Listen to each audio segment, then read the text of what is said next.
Hello again, YouTube. It's much later in the month than it should be, because things happen this month, but things happen all the time in schedules. I've been late for tabletop at some point. It's happened.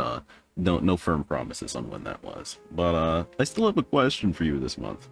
And that question is simply, what happens when you run into an NPC that you're supposed to like, you know? You know there's just an NPC that you're supposed to like. You can tell the way it's written, they're supposed to be someone that you look at and find intriguing or interesting or super cool. What happens when you're supposed to with that NPC and it just doesn't work? That's just me when I make NPCs all the time. So, in lieu of attempting to solve my own problem, I've brought two other people to solve my problems for me. I'd like to introduce both Severus and, new to the show as it's been running, your boy Mario Sack. Gentlemen, one by one, come on and introduce yourself. Why do you exist? Security, get this man out of here. Yeah. Oh, fuck. I'm Mario Sack. I'm a streamer, an artist, a gamer. I big fan of TTRPGs. I don't know, should I fucking give my ats or some shit? Maybe later. Okay, yeah. Severus, okay. Have you died yet? I have not died yet. My name is Severus IRL. I am a 15th level sorcerer who's used every stat but charisma as a dump stat. I have been on the show a few times. I've been gaming for over 25 years, mostly as a player. Everything from D&D to Shadowrun, BattleTech to World of Darkness.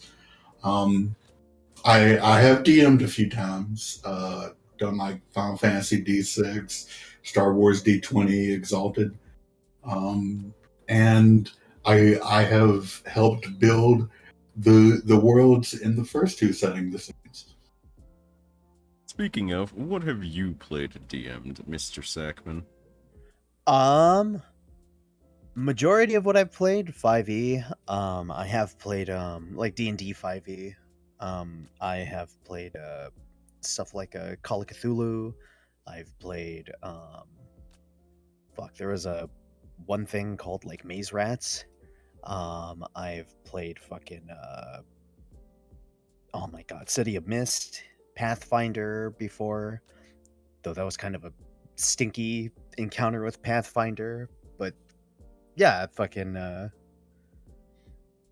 off the top of my head, those are most of the systems that I've played. I've played those multiple times, more than once. What'd you get into the soup with? What was your first one? I got in with D&D 5e actually. I was super interested, like, funny enough, I was really interested in D&D before 5e. I used to listen to like a podcast of people that would play D&D, and because of that I kind of like through osmosis ended up learning a bunch of the mechanics. I think they were playing 3.5. Eventually like they shifted to 4e, I think. And fucking yeah, I just kind of secondhand learned a couple things. And eventually, like years and years later, a friend was just like, hey, I really want to play D&D. Does anyone want to try it out? And they offered to like DM a game 5e, and I was like, fuck yes.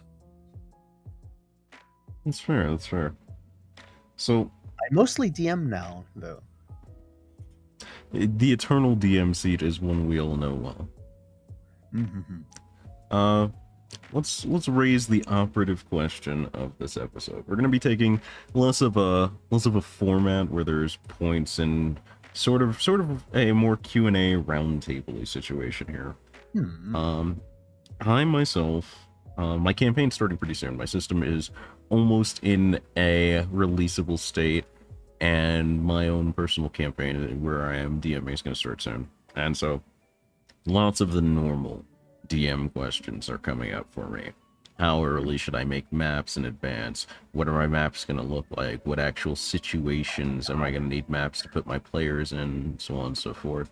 But the big one that usually comes around, the one that's going to plague me for the rest of time, space, eternity, just all of that good jazz, is how do I make NPCs get my players to feel things? Not just NPCs that my players find cool, that they're super jazzed about, but how do I make an NPC that they just hate from the bottom of their gums? How do I make an NPC that they don't like but will begrudgingly save? How do I make that NPC that they think is really, really cool? And how do I not fudge that up somehow, you know? Because there's always, like, it's a very relatable situation in life, right? Where you run into one person, and the first couple of meetings you think, oh my gosh, this guy is so cool. Am I allowed to be around this guy? And then all it takes is you seeing that person do one thing, and they go from this super cool dude on a pedestal to just your average sludge person, right? Yeah. Yep. So let's start with this question. We'll start with Mario this time. What is an NPC that you haven't made, that you've encountered in, I want to say mostly a TTRPG situation, but you can bring in another example if you feel, but an NPC that you didn't make, that you ran into and you just went, oh my gosh, this guy is cool? Ooh, that's a good question. Probably a friend of mine, a buddy of mine. Shout out to my boy Jerome. I know an NPC that I encountered in one of his games that was really cool to me was, and it's funny because I never, like, as a DM, I've thought about trying this method, and when I've thought about it, it's been like that situation of like, oh, I don't, this is cringe. I don't think it would work. But basically, the NPC was a dude that we didn't even have like that much interaction with, but he was basically my character, but better. But it wasn't like a situation of like, oh, I'm gonna fucking like it was like a Rocky situation where he was a neutral party that was helping us, and he was more of like a guy. When he entered combat, it was more like he was in the background doing shit, and we could see the crazy shit that he could do. But like, he was this dude where he was a worshiper of Baphomet, and my character was secretly working with Baphomet while the rest of the players didn't know that in my group. And something happened where I got imbued with a magic item in my character's right hand, and he was like, or no, I think it was his left hand. No, it was his right one. I'm wrong. It was his right hand, and the idea was like, I am now the right hand of Baphomet. And the thing that happened was we encountered this NPC that was kind of well known. Like, there was like lore stuff that a player already like secondhand heard about. And they were like some sailor, and they encountered this boat, and they had a bunch of like Minotaur and very clear Baphomet worshippers on there. But they were like helping us out in this critical situation. So we ended up accepting their help. And when he introduced himself and he like powered up in a way where he was like, combat started and he started using his wild shit, his left hand glowed like my right hand glowed. And I realized, I was like, I'm the right hand of Baphomet. This man is the left hand. And this fucking dude was like he was doing shit like fucking the Fire Lord Ozai would fucking like fly up into the air, and this dude's basically like flying up into the air. He had like this burning whip chain ripping people out of boats and shit like that. And eventually we did fight him because shit went south, and he was a really cool fight. But and he like escaped and shit. But from then on, I was like, this guy's really fucking cool. That's understandable. Like, I get what you mean. He does sound really cool. And I think that's a good way to do it. Drawing parallels, I think, is Yes. what they call it. I learned about that principle ages ago, but it's always hard to remember when you're designing characters and things like that. When you're designing your NPCs, that how to draw parallels well. I learned about it really early, well, sort of early YouTube era, back when Aaron was still Egoraptor. He did Yes. he did all those videos on games, and he did the one on Mega Man X, and he pointed out the Tron parallel between Zero Very and classic. X. Uh-huh. And that idea is always stuck in my head because the parallel naturally has to reach a point when you're doing it narratively where lines cross, where the player is able to achieve the power, the state, the level that the character they're paralleling is, because otherwise it just doesn't work. If that guy's better than you all the time, if he's constantly above you, then it's not a good parallel. Which is weird because it's a parallel. But that's Like- definitely one way to do it. Yeah. I think the only worry that I've had before is just fumbling it or like fucking it up and having it just be like I feel like when the players get the sense of this guy is supposed to be cool, usually their immediate go-to is like they kind of want to shit on it, or it's like this thing of like, oh, I see what the DM is doing. Well, we're gonna joke on this fucking NPC or something like that. Yeah. And there's ways to roll with it, but it can be difficult. It can be difficult. Yeah, because when you got the cool guy, you run into one thing, which is that everyone wants to be the cool guy, and so you can't have them be too cool because otherwise it seems like it's pooping on the players. Yeah, it's true. It's a natural instinct, especially in a game like a TTRPG where you're supposed to have power, that anybody else that has power is kind of, in your way to some degree. You kind of expect that, you kind of see that, and that kind of natural competitiveness is easy to see pop up in your games, where if that guy's supposed to be super strong, I know I'm strong, I've got to clown on him. So then let's pass that question on to Severus. Same question. What is an NPC you've run into you haven't made that just made you go, that guy's cool? That is a good question. Probably, I actually like characters that push tropes super far.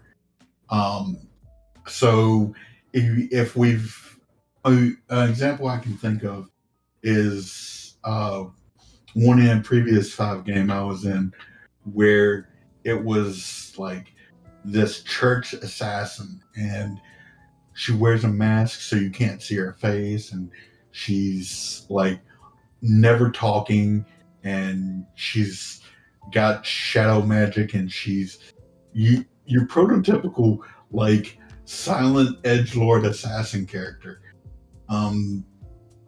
But it was one of those things where it just pushed so far into the trope of that it was just perfect. It's like, yeah, none of the players are going to go that far in being the group edgelord. So we can have like our little side edgelord that we carry with us.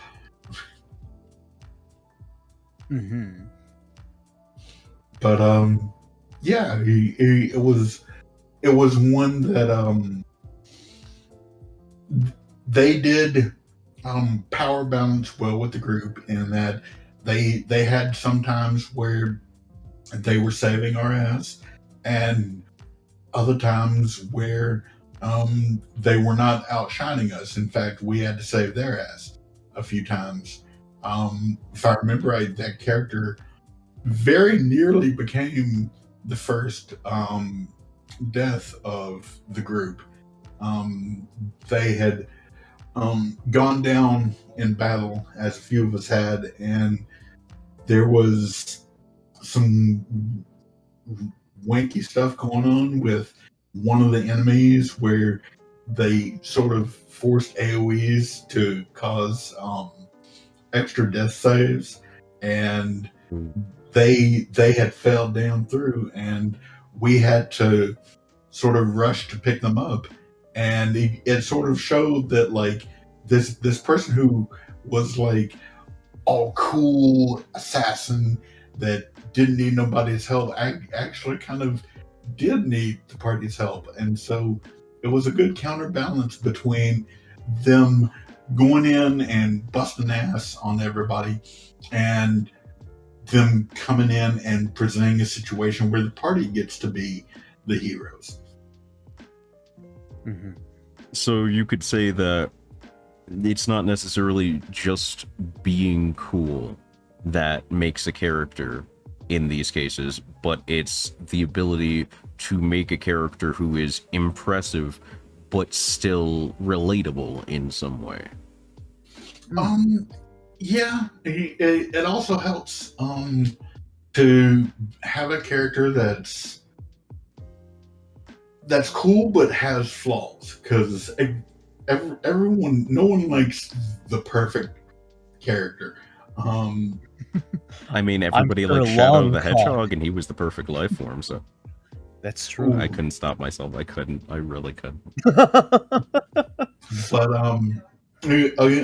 another example from other media is like one of my favorite characters in Mass Effect is Thane, who is super cool assassin guy, but he's got like the wasting disease that's gonna kill off his lifespan, and so he's got his cool thing, but he's also got a flaw. I think the interesting part about Thane specifically as well is that he might be the coolest person in the room at any given time, especially in combat capability, obviously. He seems capable in general, but because they've presented that disease almost immediately after they introduced him, in fact, you kind of get a sense that no matter how cool he is, he's on a timer. He stops being cool once that timer's up. So it makes him kind of this is the worst the worst terminology I could have picked out of anything in my head, but the first thing that came into mind is he's limited edition. Once the run's out, it's out. Yeah, it's appropriate. So let's see, to kind of bring it back into a larger scope.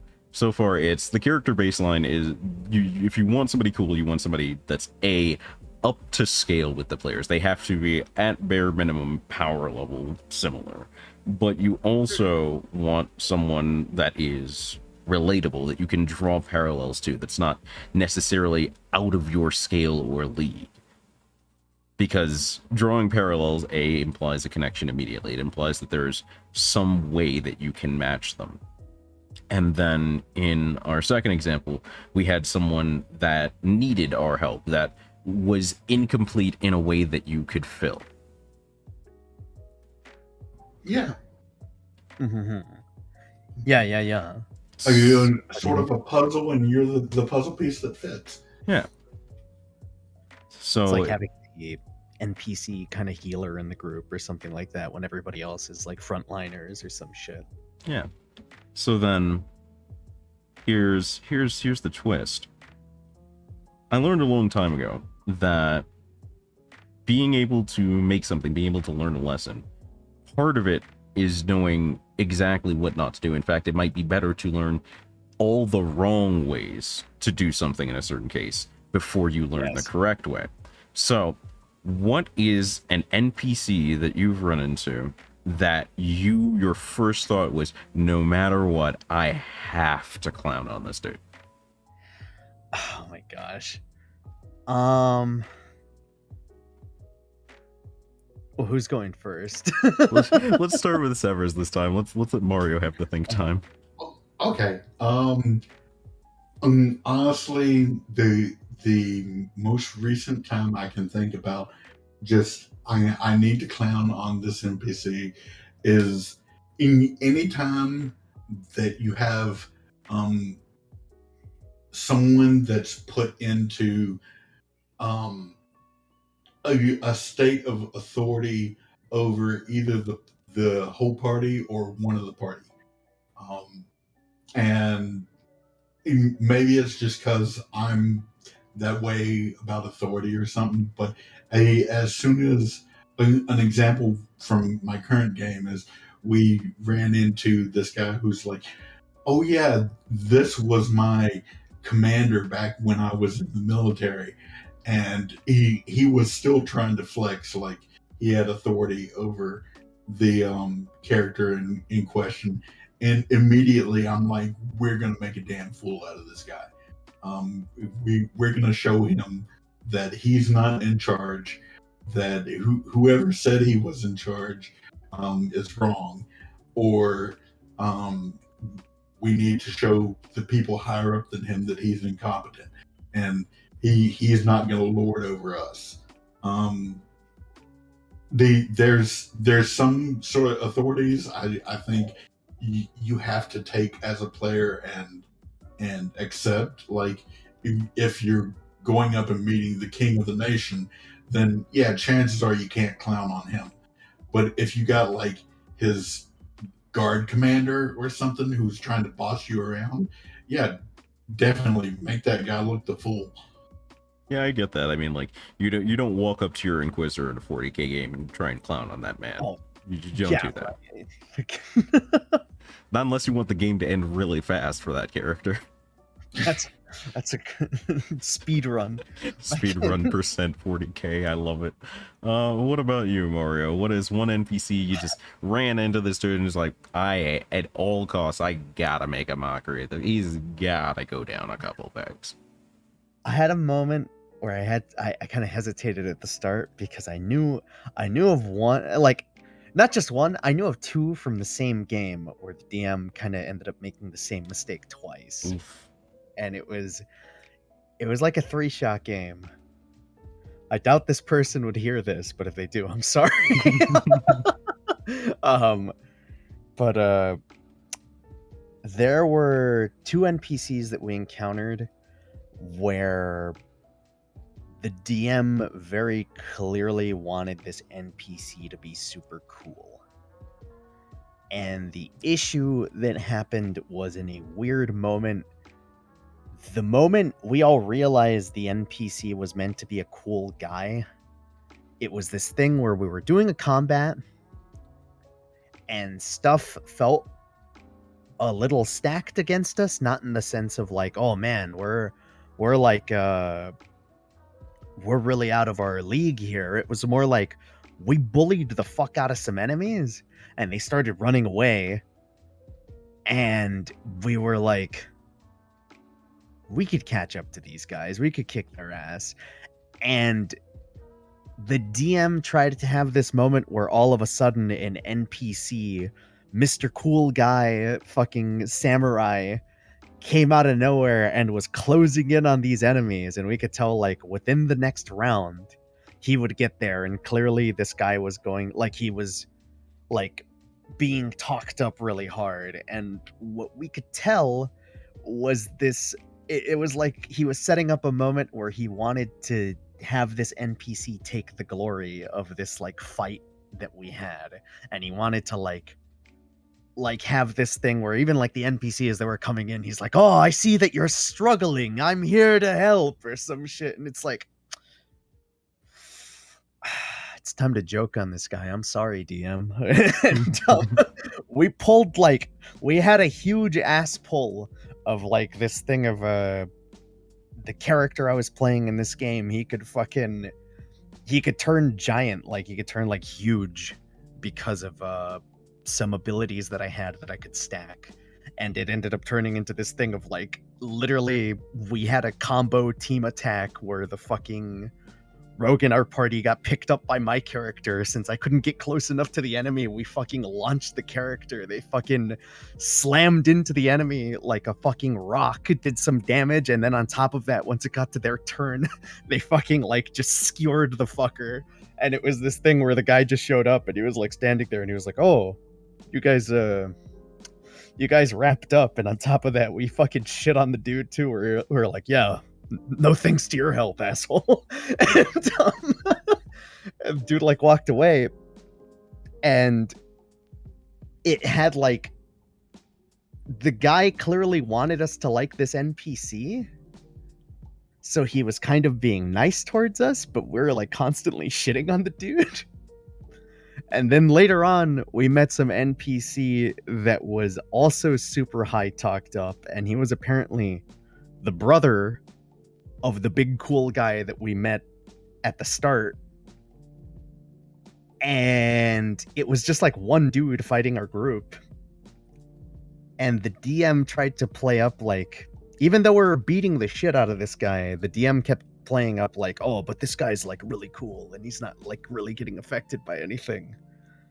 So it turned into this thing where it was like, all right, fuck this, we're gonna clown on him. And we fucking like, I think again my character got really big. We ended up making some fucking team effort together where we tied a rope to a tree. Someone was able to sneak behind him and like tie a rope to his back. My character picked him up and I was like, "Have you ever heard of tetherball?" And we fucking like tossed the fucker. He got stuck to a tree and we just all dog piled on the dude and fucking curb stomped his ass. And just ended a combat fast as fuck. But it was just like this constant mentality in the party where we could tell, it was this weird feeling of like the DM really wanted this guy to be cool, and the way that they went about it made all of us as players immediately be like, "Well, we gotta shit on this dude, we gotta make him look stupid." Like, it's bad when one player thinks that. When the whole party thinks that, you're just plain I was old in like, trouble. because the worst thing is like, it was unanimous. It was this immediate thing of like, you can get the sudden sense where it was palpable of like, "Man, fuck this dude. Let's fuck this idiot." You never want the entire party's brain cell to turn on all at once. All of our neurons fired and we all focus fired and just dunked on a guy. Or maybe you do. Sometimes Sometimes as much as that can fall to pieces for that character, it can also be a good team building thing where the whole group comes together and is like, yeah, we all unanimously like work together and screwed this guy over, and well, the Really? DM, it goes, okay, well, the NPC served a purpose then. Yeah, the really funny thing about it was, because the DM never picked up on that. He was I think it was a little soul crushing for him to have like these characters that he thought were really cool not get to do their thing. But on the positive side of that, it did in a weird way unite us.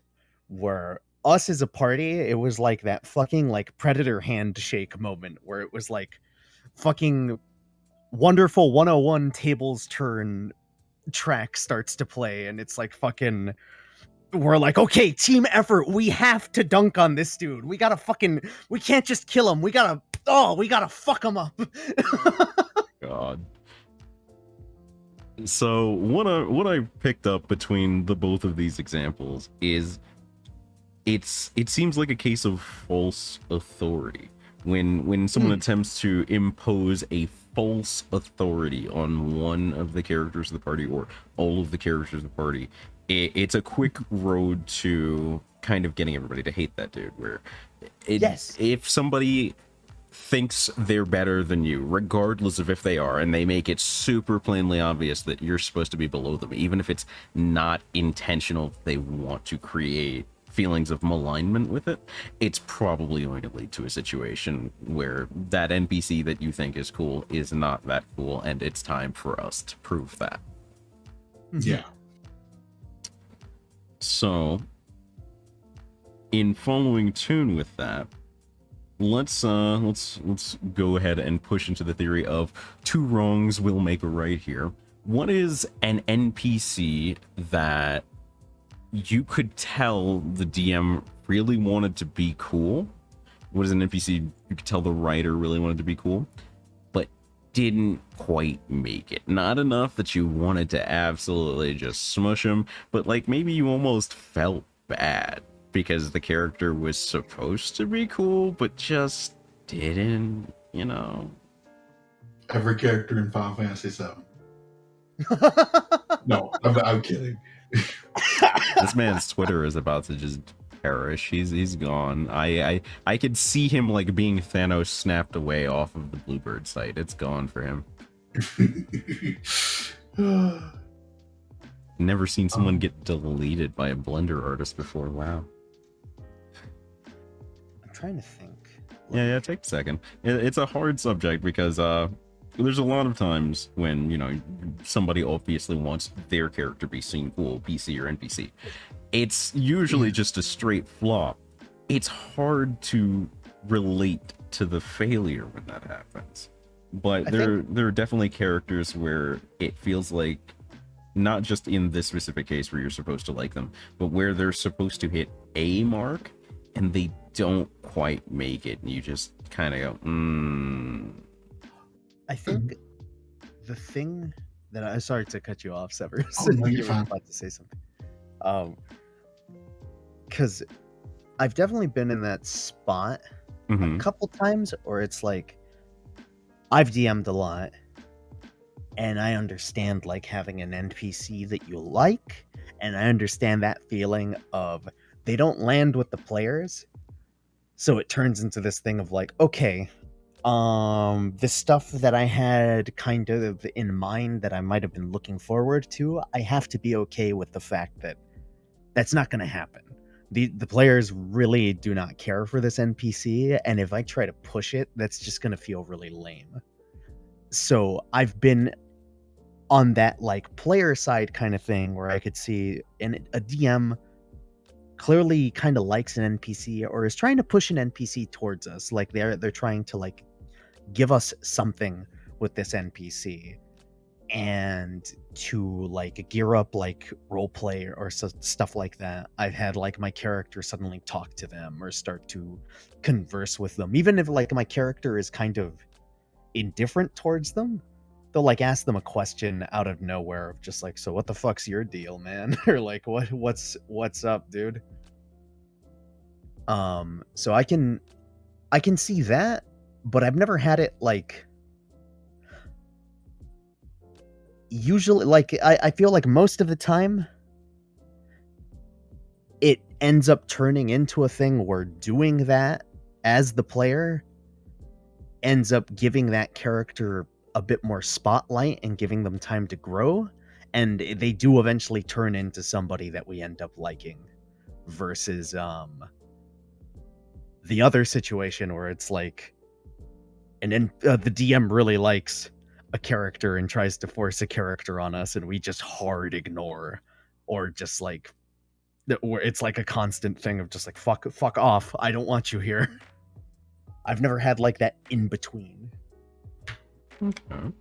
And you said As far as failings, I usually find that if they're failing to meet the mark, the biggest times I've seen that happen is when, and it's usually because the players have forced it, but there's a story beat that goes off mistimed, usually early.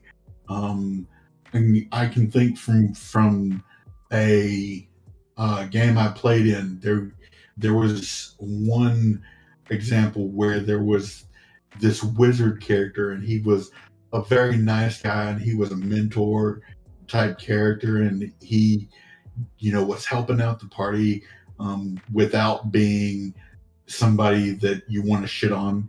He's kindly side NPC, and we kind of took him along with us and forced into a situation where he had to make this heroic sacrifice, and it should have been like a really big moment where we all unite and see the guy as sort of like extra good for doing this.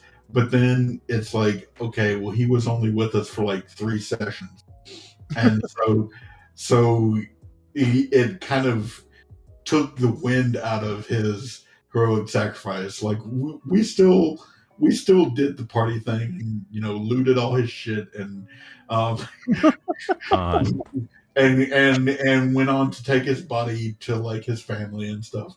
But like it was one of those like it was definitely supposed to have an impact. Um, Several sessions later, where we go like, oh yeah, we were united by this guy and his sacrifice, and it's like, well, he's been dead longer than we spent time with him alive. So it sort of didn't have that impact. I mean, another one with mistimed story cues is one when I was DMing. I had a situation where um, I had to sort of reveal like a quote cool guy who was sort of one of the like earned authorities over the players, was actually a bad guy, and I didn't want to reveal that to the players, but they sort of forced my hand in that it was a Star Wars game, and they had basically crossed the picket line and made friends with the other side, and so the bad guy has to sort of reveal, no, I'm really really bad guy, and instantly the party turns against him, and it's one of those, instead of building up and having that sort of slow burn,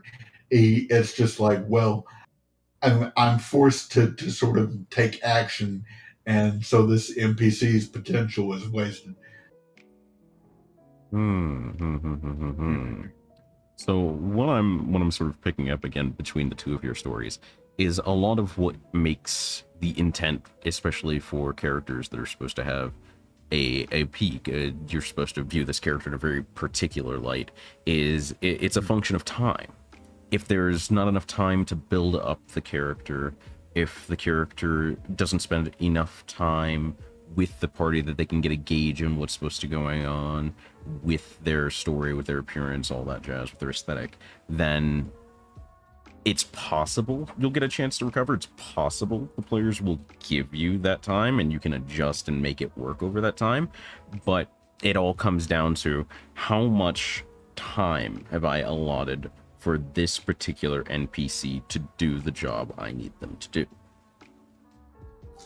Yeah, and actually, kind of speaking to kind of the cross between mine and Mario's example, if they're supposed to have a peak, you need to make sure that they actually reach that peak. If they're supposed to do a cool thing, you need to make sure that they actually do the cool thing. And because if they don't, it's just wasted potential. Pretty much. Like, I don't know how many times have you guys had like some fucking enemy that it's like you plan out like this thing where it's like, oh yeah, they're gonna do this cool thing, and the fucking party kills them before they can do anything, and it's like, well, this sucks. Can't believe that didn't go off. Oh no, I didn't get to transform and do my phase 2. Yeah, right. And and a lot of it comes down to also beyond those basic things, those like the build up and the false authority and all that. A lot of it comes down to being able to read who you're interacting with well, whether you're presuming a reader base or whether you're interacting with your party. It's about, how do I make this appear to a certain set of people? So part of it, while it has these basic elements that you can control, another part of it is always going to come down to how the people interacting with it perceive it. If you misread your viewer base, if you misread your players, you're gonna have a much higher chance of just landing off beat. Yeah. Yeah, like knowing